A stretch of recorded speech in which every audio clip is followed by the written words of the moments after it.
Bu videomuzda makaron ile kablo tamir etmeyi göstereceğiz. Benim göstereceğim yöntem farklı bir yöntem. Kablomuzun arızası şöyle. Göründüğü gibi buradan soyulmuş. Ya da buradan açılmış. Ben örnek olsun diye kabloyu kestim.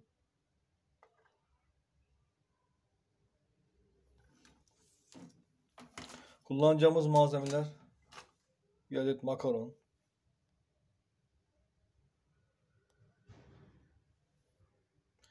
bir bölü 4 makaron 2 metre, bir tane elektrik bandı, makasımız ve bir adet sıcak hava tabancamız şöyle. Öncelikle kablomuzun hasarına göre makaron kesiyoruz. Ben şuraya yapacağım. Burayı da yapabilirsin, sıkıntı değil. Şöyle makaron kestim ben de daha önceden. Şimdi normal yöntemde makaronu kesip buraya koyup ısıtıyoruz ama benim yapacağım bir yöntem ise bir sarım ya da 1,5 sarım elektrik band sararak orayı daha çok sağlamlaştıracağım. Elektrik bandından biraz keseceğim. Şöyle elektrik bandını çapraz bir şekilde bir sarım sarıyoruz etrafına makaron yapmadan önce ki daha sağlam olsun. Şöyle bir sarım, 1,5 sarım çapraz bir şekilde sarıyoruz. Bunu yapıyoruz ki makaron daha sağlam olsun ve kablo daha dayanıklı olsun. Eğer bunu yapmazsak makaron ısındıktan bir süre sonra 1,5-2 ay gibi sonra ya daha kısa bir süre sonra tekrar çözülüp kablo yine aynı şeklini alacak. Makasımızla kesiyoruz. Şöyle. Bu plastik ısınacağı için makaronla beraber daha iyi tutuş sağlayacak. Makaronumuzdan bir parça keselim. Bir saniye boyutuna göre.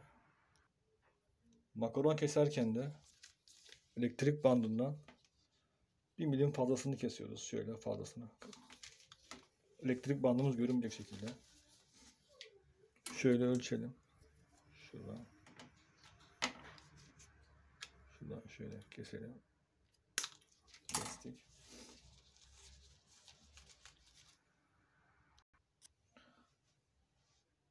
Ben örnek olsun diye kırmızı bir bant kullandım. Siz kablonuzun rengine göre kullanabilirsiniz. Sonra kablomuzu makaronun içine geçiriyoruz. Şöyle geçirelim. İtiyoruz kablomuzu makaronun üstüne. İttik, evet. Şöyle tam üzerine gelecek şekilde. Tam üzerine oturtturduk şöyle. Şöyle. Göründüğü gibi makaronu geçirdik. Şöyle altta kırmızı bandımız. Altında ise hasarımız. Şimdi sıcak havayla kaynatacağız. Kabloya ısı vereceğiz. Şöyle kablomuzu takalım. Bir saniye. Evet, ilk önce ısıtma işlemini şu başından ve son tarafından yapıyoruz. Ortadan başlamıyoruz. Isıyı veriyoruz. Ufak ufak başlıyoruz. Rüzgardan kapanmaya başladı. Yavaş yavaş üzerinden geçiyoruz.